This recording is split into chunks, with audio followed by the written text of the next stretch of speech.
Hello, my name is Manoj Yadav. मैंने अपनी graduation university of Rajasthan से कंप्लीट की है और मेरी अभी जो मास्टर डिग्री है वो ITI धनबाद से चल रही है। I want to discuss about the topic on the photo electric effect. तो फोटो इलेक्ट्रिक इफेक्ट क्या होता है? फोटो इलेक्ट्रिक इफेक्ट बेसिक क्या होता है कि जो इलेक्ट्रॉन है उनको जो इलेक्ट्रॉन जो मेटल सरफेस के अंदर है उन इलेक्ट्रॉन को जैसे एक एनर्जी मिलेगी बाय द फोटोन के द्वारा जो एनर्जी मिलेगी उस एनर्जी से इलेक्ट्रॉन क्या करेंगे, जो इलेक्ट्रॉन जो एक बाउंड है किसके द्वारा, एक न्यूक्लियस के इलेक्ट्रोस्टैटिक फोर्स के द्वारा एक बाउंड है, उनको जैसे ही एनर्जी मिलेगी बाय फोटोन के द्वारा तो इलेक्ट्रॉन क्या करेंगे, अपने बॉन्ड को ब्रेक करेंगे और इलेक्ट्रॉन मेटल की सरफेस पर चले जाएंगे। यदि फोटोन की एनर्जी यदि जो मेटल सरफेस है उसकी जो वर्क फंक्शन है उससे ज्यादा हुई तो इलेक्ट्रॉन क्या करेंगे, मेटल की सरफेस पर एक मूव भी करेंगे काइनेटिक एनर्जी से। तो इसे क्या है, फोटो इलेक्ट्रिक इफेक्ट का मतलब क्या होता है कि फोटोन मतलब फोटोन इलेक्ट्रिक मतलब करंट, मतलब जैसे इलेक्ट्रॉन फोटोन मतलब जैसे जो इलेक्ट्रॉन है जो मेटल सरफेस के अंदर है तो एक बाउंड एक फोर्स एक इलेक्ट्रोस्टैटिक फोर्स से बाउंड है। तो जैसे ही उसको एनर्जी मिलेगी इलेक्ट्रॉन को तो एनर्जी मिलते ही इलेक्ट्रॉन क्या करेगा, मतलब सरफेस पर आएगा, मूव करने लग जाएगा। तो उससे क्या होता है, फोटो इलेक्ट्रिक इफेक्ट, मतलब जैसे इलेक्ट्रॉन को एनर्जी मिली और इलेक्ट्रॉन मूव करने लग गया और जिससे करंट एक इंड्यूस हो जाएगा सर्किट में, तो वही क्या है, फोटो इलेक्ट्रिक इफेक्ट है। अब फोटो इलेक्ट्रिक इफेक्ट को अपन दो बेसिस पर, दो थ्योरी के बेस पर देख सकते हैं। पहली थ्योरी कौन सी है, वेव थ्योरी है। सेकंड है फोटोन थ्योरी। वेव थ्योरी क्या बताती है, वेव थ्योरी ऐसे बताती है कि जो लाइट है वो किसके फॉर्म में, इलेक्ट्रोमैग्नेटिक की वेव के फॉर्म में, और electromagnetic is consist of two component, one is electric field, second is magnetic field. तो जैसे ही जब जब जब एक फोटोन जब इंसिडेंट होगा तो मेटल सरफेस पर तो उनको एनर्जी मिलेगी इलेक्ट्रॉन को और क्या करेगा, मेटल सरफेस पर मूव करने लग जाएगा, जिसे अपना फोटो इलेक्ट्रिक इफेक्ट। ये तो किसके द्वारा समझाया गया, वेव थ्योरी के अकॉर्डिंग समझाएगा। फोटोन थ्योरी क्या बताती है, फोटोन थ्योरी जो लाइट है उसको एक फोटोन एक लाइट एक इलेक्ट्रोमैग्नेटिक वेव के फॉर्म में ना मानकर किसके फॉर्म में मानती है, उसको एक पार्टिकल के फॉर्म में मानती है। तो पार्टिकल के अकॉर्डिंग क्या बताती है कि जैसे ही मतलब जो पार्टिकल है मींस फोटोन जब मेटल सरफेस पर इंसिडेंट होंगे तो जो पार्टिकल है वो एक पैकेट की फॉर्म में एनर्जी हर रखते हैं। हर पार्टिकल के पास एक एनर्जी का एक पैकेट होता है, एक बंडल होता है, जिसे अपन photon energy equal to H nu होती है। ठीक है, अब एच न्यू क्या होती है कि एच तो होता है प्लांक कांस्टेंट होता है और न्यू क्या होती है, जो भी लाइट है जो फोटोन है जो उस मेटल सरफेस पर गिर रहा है उसकी फ्रीक्वेंसी है। ठीक है, और जब भी फोटोन उस पर इंसिडेंट होगा मेटल सरफेस पर इलेक्ट्रॉन इजेक्टेड होगा और फोटो इलेक्ट्रिक इफेक्ट हो जाएगा। ये किसके द्वारा बताएगा, फोटोन थ्योरी। अब इसी प्रकार इसको एक डायग्राम से भी समझते हैं कि कैसे मतलब फोटो इलेक्ट्रिक इफेक्ट हो रहा है, वो थोड़ा देखते हैं एक बार। तो देखो देखते हैं ये क्या है, मेटल सरफेस है, दिस इज मेटल सरफेस।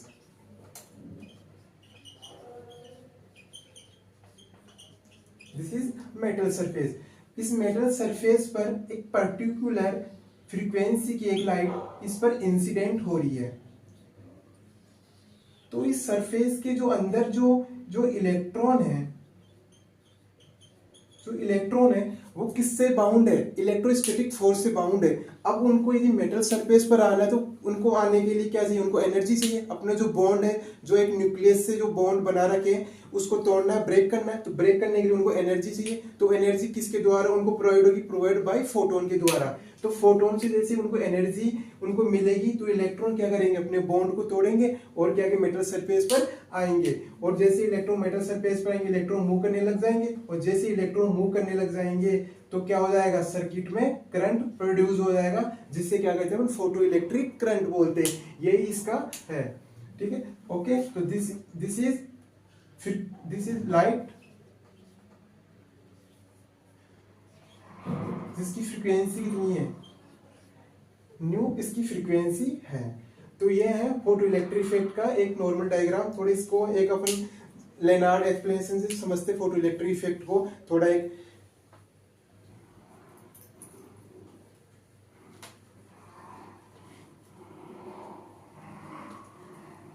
तो अकॉर्डिंग टू लेनार्ड एक्सप्लेनेशन कि this is quartz tube,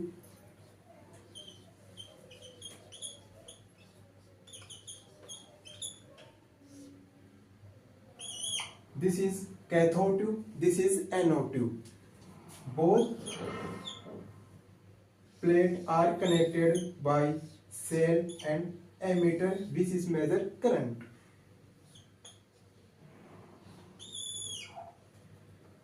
When ultraviolet rays incident on, this is cathode, this is anode.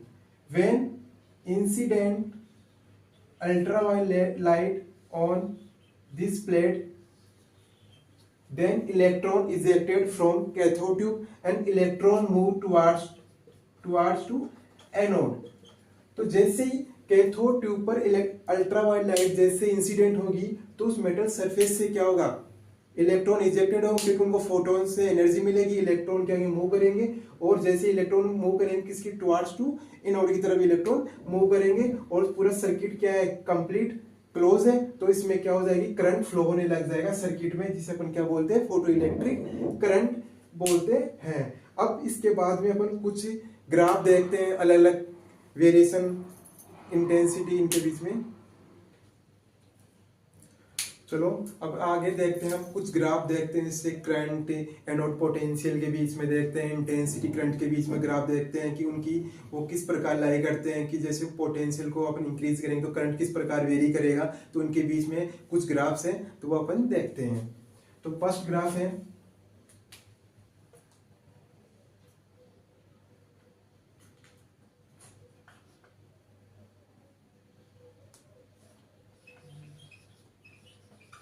Current versus anode potential.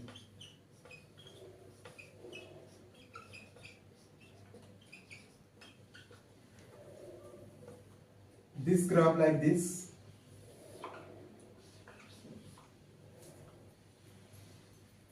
This is current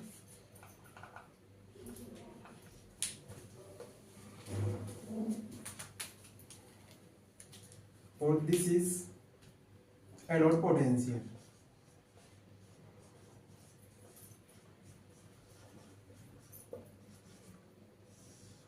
okay तो जब अपन current और anode potential के बीच में graph बनाते हैं तो ये ग्राफ कुछ इस प्रकार बनती है इसकी.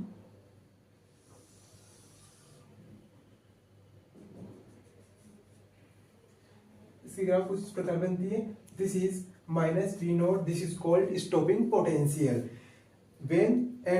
when anode potential increase then current in increase but a particular value of anode potential current is constant. This is called saturation current. But the value of potential at current 0, this is called stopping potential.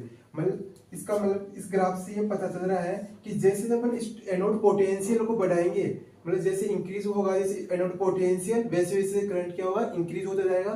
But लेकिन एक particular value of anode potential की particular value पर current की value क्या हो जाएगी constant हो जाएगी जिस करंट को अपन क्या बोलते हैं सैचुरेशन करंट बोलते हैं. और जहां पर करंट की वैल्यू 0 होगी वहां क्या हो जाएगा जो पोटेंशियल होगा वो होगा stopping potential.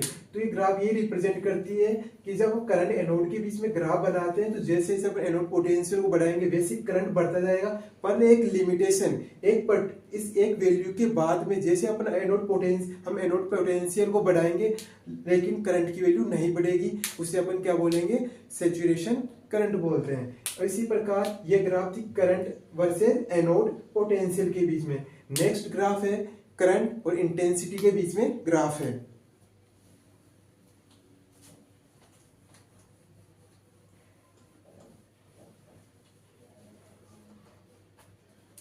Current versus intensity के बीच में current versus intensity.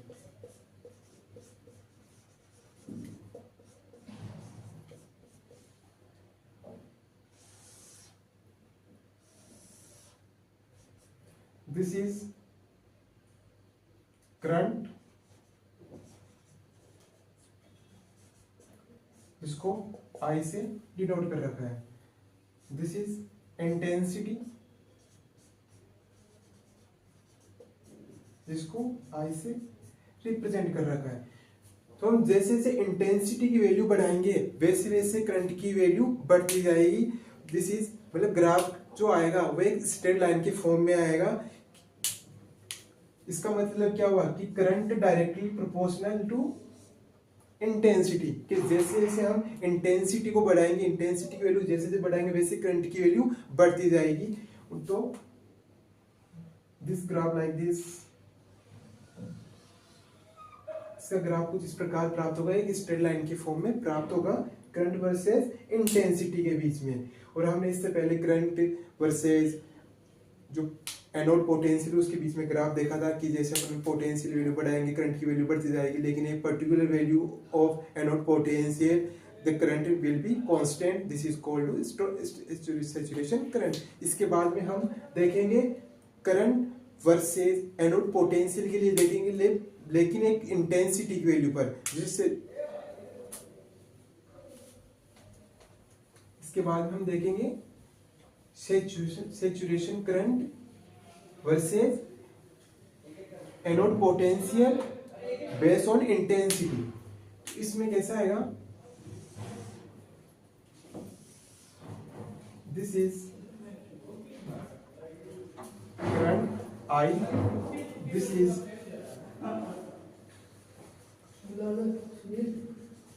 Anode potential. तो इसके बीच में जब ग्राफ बनाएंगे बेस ऑफ इंटेंसिटी, तो दिस ग्राफ लाइक दिस,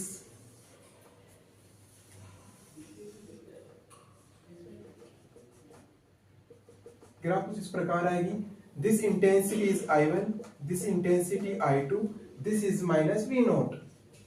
तो हम जैसे जैसे एनोड पोटेंशियल की ये ग्राफ क्या रिप्रेजेंट कर रहा है कि हम जैसे एनोड पोटेंशियल की वैल्यू को बढ़ाएंगे वैसे वैसे करंट की वैल्यू बढ़ती जाएगी, लेकिन एक पर्टिकुलर वैल्यू एनोड पोटेंशियल की पर्टिकुलर वैल्यू पर करंट की वैल्यू कांस्टेंट हो जाएगी, इसे सैचुरेशन करंट बोलते हैं। लेकिन V नोट की वैल्यू कांस्टेंट रहेगी, लेकिन इंटेंसिटी वैल्यू दोनों ग्राफों में अलग अलग है, I1 और I2, लेकिन पोटेंशियल की जो वैल्यू है वो एक कांस्टेंट ही है। मतलब दोनों ग्राफों के लिए क्या है, जो स्टॉपिंग पोटेंशियल है वो कांस्टेंट है। तो ये ग्राफ ये रिप्रेजेंट कर रही है कि जब I और एनोड पोटेंशियल के बीच में ग्राफ ड्रॉ करेंगे तो ग्राफ इस प्रकार आएगा, जिसमें क्या कि दोनों ग्राफों के लिए जिनकी इंटेंसिटी I1 I2 है उनके लिए स्टॉपिंग पोटेंशियल वैल्यू कांस्टेंट रहेगी। इसके बाद में हम देखते हैं next topic, photo electric effect. इसके बाद में हम देखते हैं आइंस्टाइन रिलेशन। आइंस्टाइन रिलेशन किसके बारे में बताता है, फोटो इलेक्ट्रिक इफेक्ट के बारे में क्या बताता है। तो आइंस्टाइन क्या बताता है कि जो फोटोन जो इलेक्ट्रॉन है उनके बीच में कोलिजन होगा।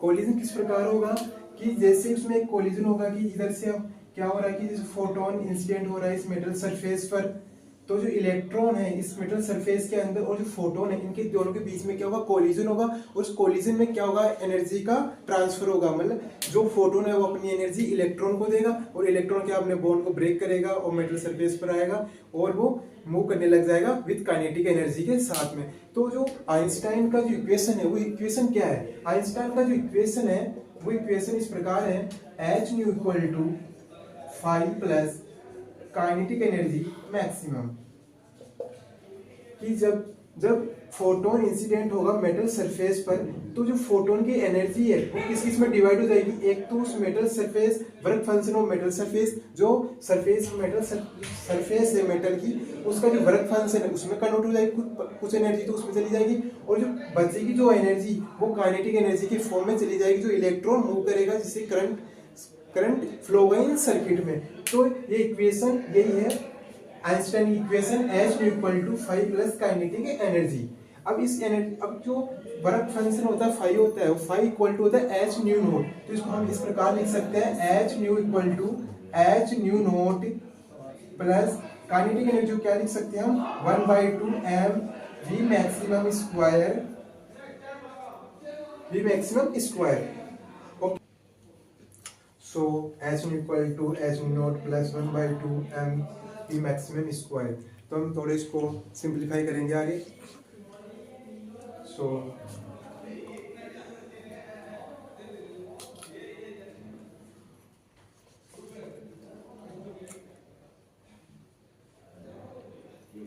H nu equal to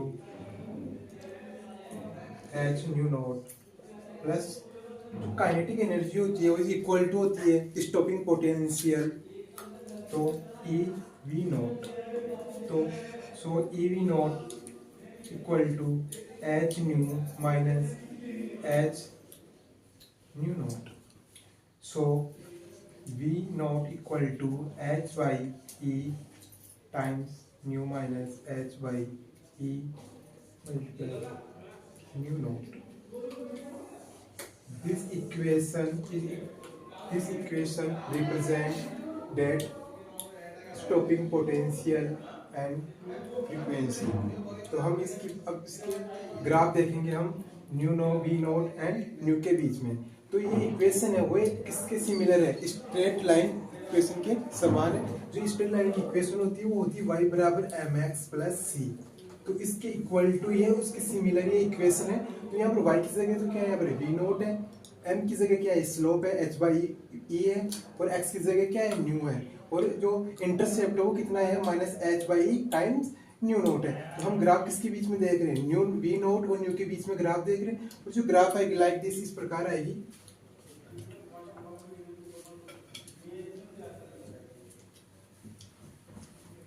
like this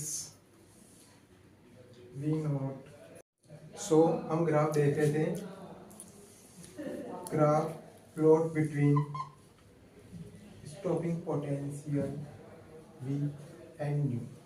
हम जो ग्राफ जो आइंस्टाइन की जो इक्वेशन आई थी, वो आइंस्टाइन की इक्वेशन क्या आई थी, जो H nu equal to 5 plus H E we naught ये थी.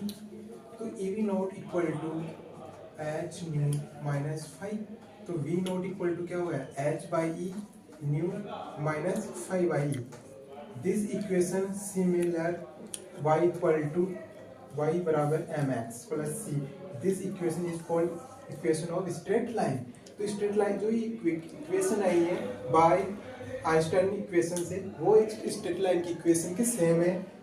तो हम जब प्लॉट करेंगे graph V naught versus nu के बीच में, तो दिस ग्राफ लाइक दिस एक स्ट्रेट ग्राफ आएगी. इसका स्लोप कितना है, यहाँ से इसका स्लोप कितना है h बाई ई.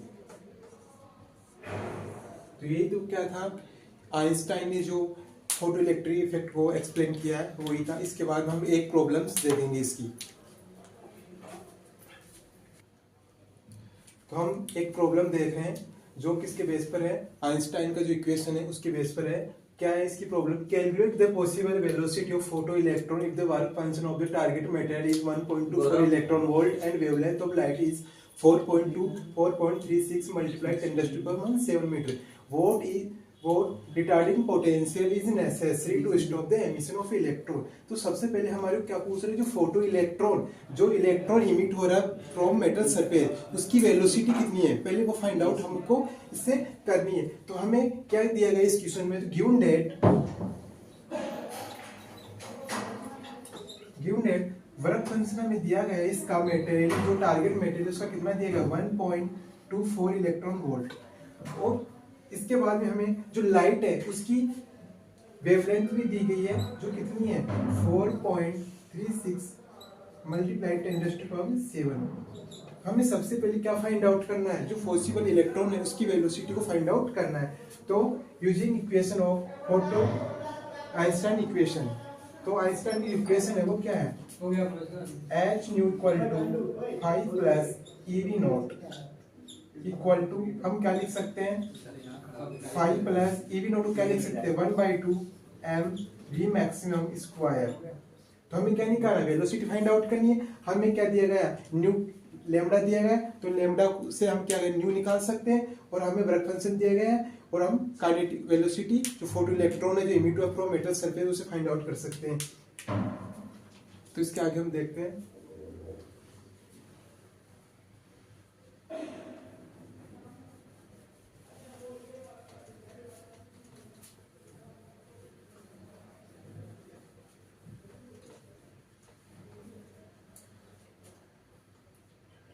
तो H nu equal to 5 plus 1/2 M we maximum square. हमें वी मैक्सिमम निकालना है तो इसको इस साइड ले जाएंगे तो H nu equal to minus 5 equal to 1/2 M we maximum square. तो वी मैक्सिमम स्क्वायर यहाँ से क्या हो जाएगा, V maximum square equal to 2 times H nu minus 5 divide M.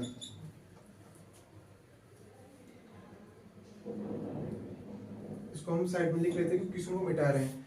तो 4.2 इलेक्ट्रॉन वोल्ट फंक्शन इसका, लैम्डा की वैल्यू कितनी है 4.36 मल्टीप्लाई 10⁻⁻⁷ ये इसका वर्क फंक्शन है।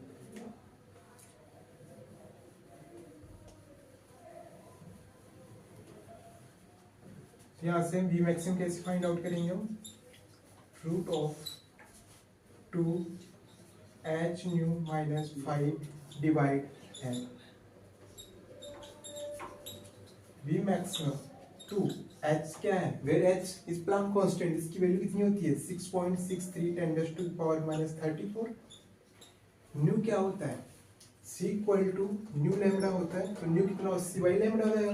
तो c की वैल्यू कितनी होती है 3 मल्टीप्लाई 10⁻8 में एट डिवाइड लैम्डा हमारे को दिया गया है क्वेश्चन में कितना है 4.36 मल्टीप्लाई 10⁻⁻7 माइनस 5 कितना है 4.2 इलेक्ट्रॉन वोल्ट है, तो इसको हम जूल में कन्वर्ट करेंगे। तो कैसे करेंगे 4.2 1.6 10⁻⁻19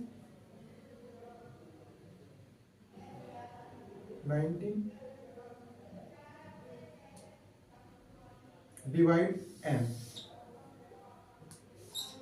फिर m is mass of electron, this is 9.1 10⁻⁻31। इसको हम जैसे हम सोल्व करेंगे तो इसकी जो वैल्यू मिलेगी हमें,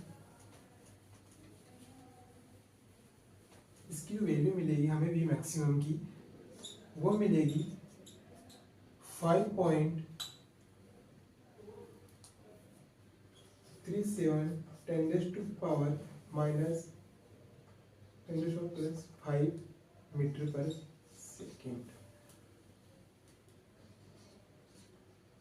थोड़ा न्यूमेरिकल वैल्यू थोड़ा गलती हो सकती है क्योंकि थोड़ा डायरेक्ट लिखा इतना किया नहीं इसकी कैलकुलेशन। इसके बाद में हमें क्वेश्चन में एक चीज और दे रही, मैंने क्वेश्चन को मिटा दिया है।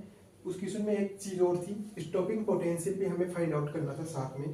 तो स्टॉपिंग पोटेंशियल हम कैसे फाइंड आउट करेंगे, काइनेटिक एनर्जी से। हमने kinetic energy v maximum find out कर लिया तो काइनेटिक एनर्जी से फाइंड आउट कर सकते हैं। तो 1/2 M we maximum square equal to e we not. यहाँ से वी नॉट आसानी से हम फाइंड आउट कर सकते हैं वी नॉट। तो वी नॉट कितना हो जाएगा, यहाँ से वी नॉट हो जाएगा m we maximum square divide 2e, where m is mass of electron जो कितना होता है 9.1 10⁻31 kg। वी मैक्सिमम इसकी वैल्यू लगभग इतनी है, इसमें थोड़ी गलती भी हो सकती है लेकिन ज्यादातर मैंने लिखा है थोड़ा अप्रोक्स यही है। तो इसकी वैल्यू कितनी है 10⁵ इसका होल स्क्वायर डिवाइड 2 और ई क्या है चार्ज ऑफ इलेक्ट्रॉन, तो कितना होता है 1.6 10⁻19 कूलम। तो इसको फाइंड आउट करेंगे तो इसकी वैल्यू लगभग आएगी 1.4 वोल्ट के अप्रोक्स। ये क्वेश्चन था, हमने एक क्वेश्चन दिया गया था कि कोई भी एक मेटल सरफेस है उस पर कोई लाइट इंसिडेंट हो रही है, उससे इलेक्ट्रॉन इमिट हो रहा है, तो उस इलेक्ट्रॉन इमिट हो रहा है उसकी जो वेलोसिटी है वो कितनी होगी वो फाइंड आउट करना था, साथ में उसका एक स्टॉपिंग पोटेंशियल फाइंड आउट करना था जो हमने कर दिया। Thank you.